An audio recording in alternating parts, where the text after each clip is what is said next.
So this morning's practice with Mocha is going to be starting with the basics of just leash pressure, getting him to recognize it, good boy, as well as getting him more responsive to his name.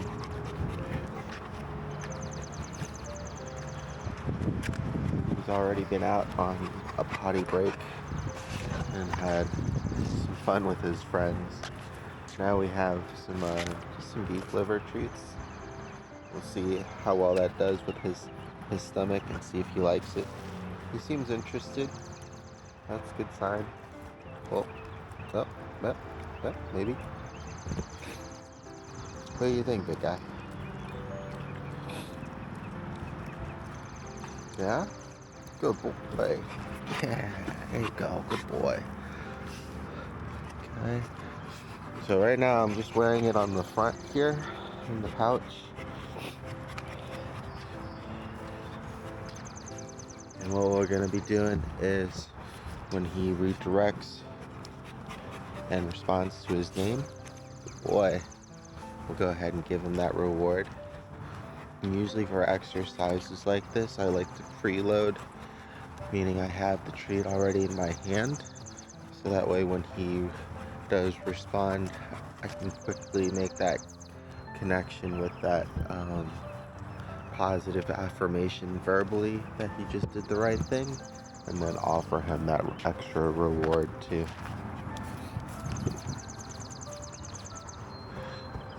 I'm gonna do my best to make it so the leash doesn't get tight unless he pulls too quickly forward. Just gonna do that by following him around for the walk, and then also making sure that when I do call his name, the leash isn't tight already.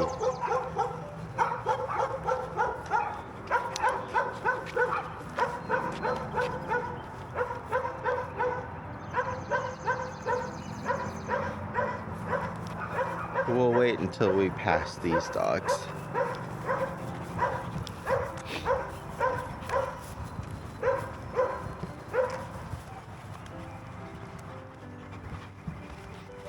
Alright.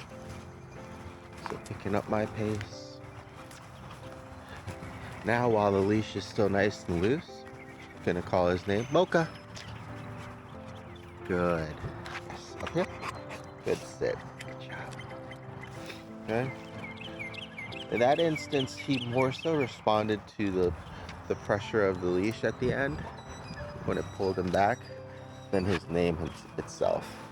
That's okay. We'll try again. Hi, Frenchie. Oh, Frenchie. What do you think, big guy? Oh, yeah. I know you want to play too.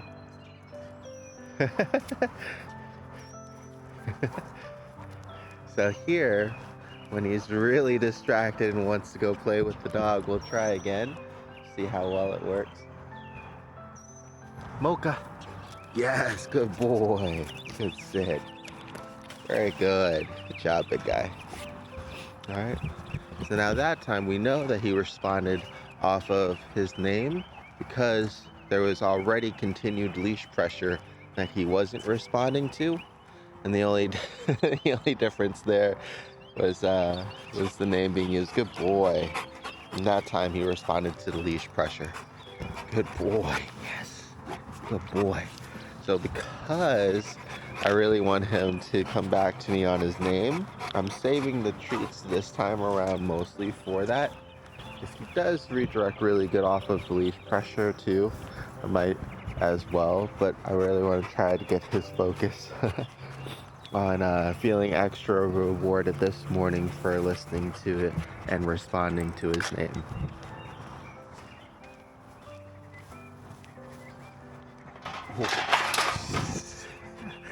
Let's not break people's stuff, big guy.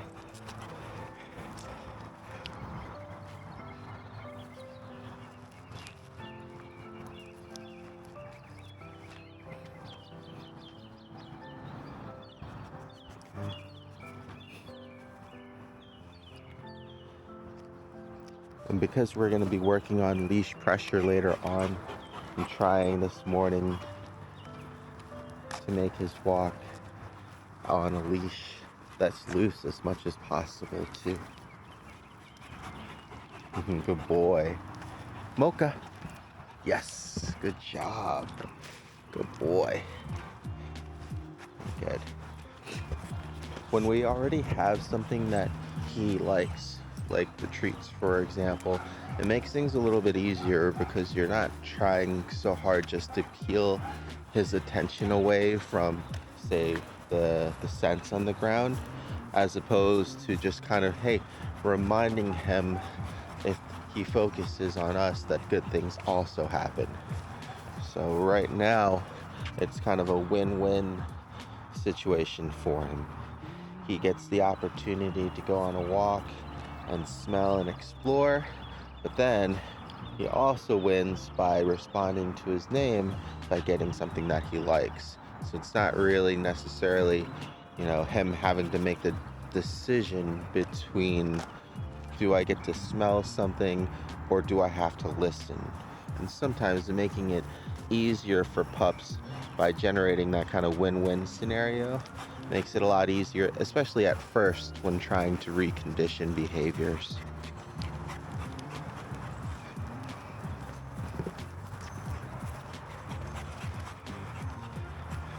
So same thing. I also try to wait a good amount of time between instances as well. So that way I also know he's more so doing it out of that trigger of his hearing his name as opposed to just a habit.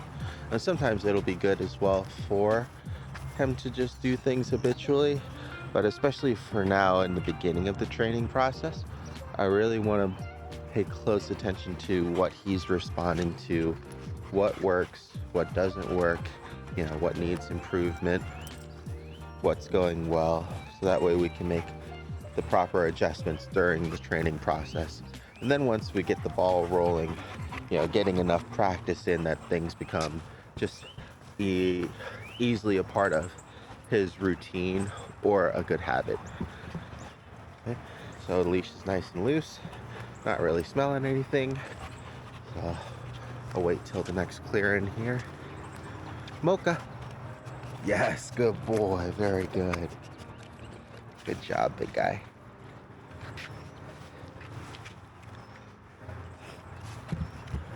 Another thing that's going to be really important to note too, especially with Mocha here, is that he's got a sensitive stomach.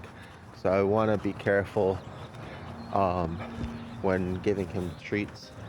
I'm going to give him at least a day on the same kind of treat to see how well that does with his digestive system, because he might like it but his body might not, and that's definitely something that we want to take into consideration and be aware and be careful of.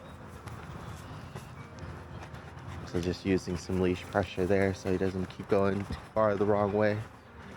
Here as well, just because they've got those signs and they don't want dogs going potty in their yard, I'm going to use the leash pressure to create a boundary. There we go. And just by controlling the length of the leash and where I am in relation to him, I can make it so he can't go certain places. Good boy.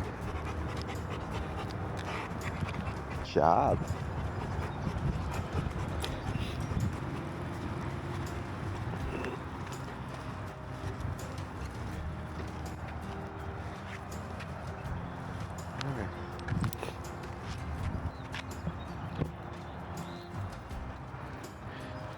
Got distracted by the person with the car there.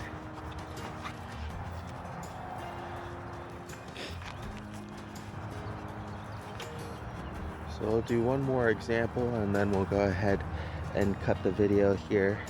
I'll start recording again if anything interesting happens, but we're just going to kind of go around the block practicing this.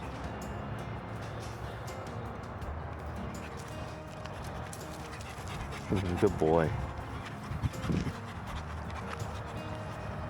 So we got some trash and everything there too. Try to keep him away from that. Okay.